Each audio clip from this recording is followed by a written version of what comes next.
Guys, ito na yung ating gulay for lunch. Ang ating gitaang puso na may dilis at malunggay. Siyempre, pagkakaluto niyan, medyo maanghang talaga kasi mahilig kami sa maanghang. Ayan.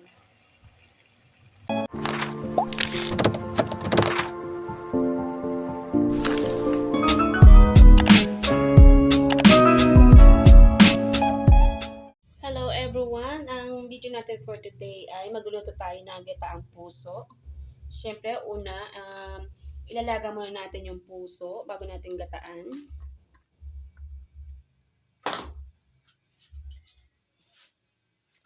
Yan, kailangan natin kasing ilaga yung puso.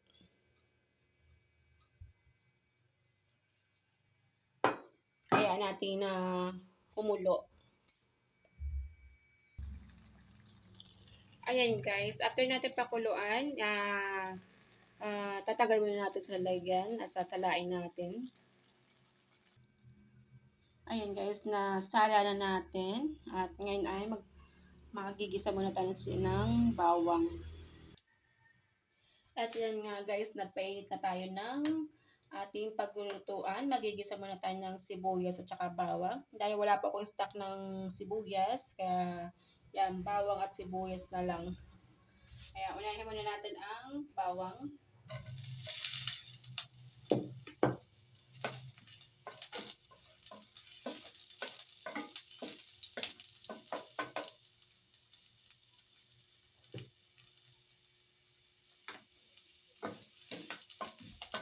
Sunod natin ang luya.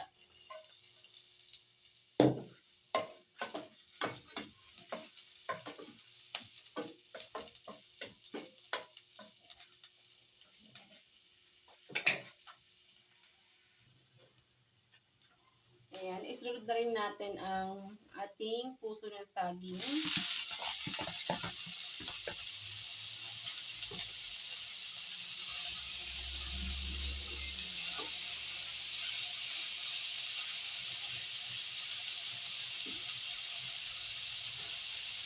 Takpan muna natin.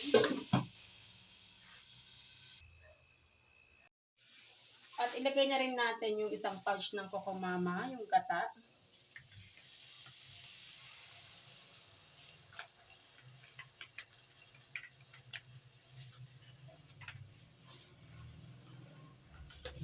Ganon din ang siling, labuyo. Kung gusto niyo talaga na manghang, yan, hiwain niyo na maliliit para mas mabilis na tumalab yung anghang. Hindi katulad pagkabuo, hindi agad siya tumatalab. Yan. Siyempre yung ating dilis, lagay na rin natin.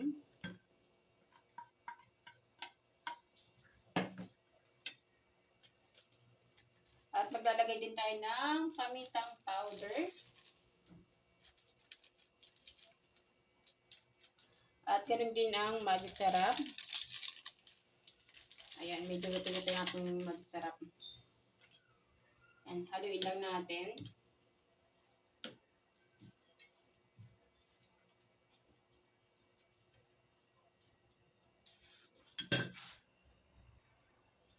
At maglalagay din tayo ng kaunting asin.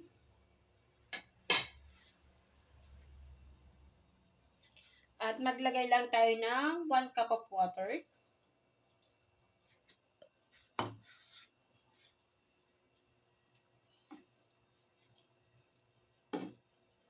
Ayan, hayaan natin na kumulo. At takpan muna natin. Siyempre guys, hindi mawawala ang ating dahon ng malunggay. Siyempre ang malunggay, more vitamins po ang ating gulay na to, yung dahon. So, lalagay lang natin ang malunggay kapag ang ating puso ng saging ay luto na.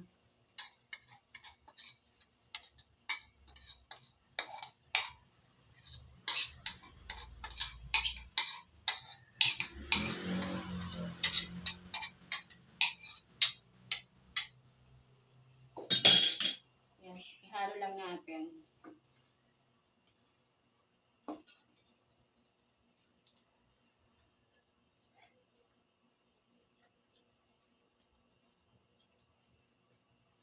Pakuluin lang ng konti kasi mas maganda kasi sa dahon na malunggay yung hindi masyadong niluluto.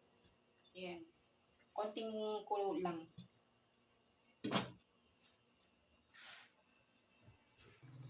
Yan na guys, luto na ang ating ginataang puso ng saging with dilis at dahon ng malunggay. Thank you for watching.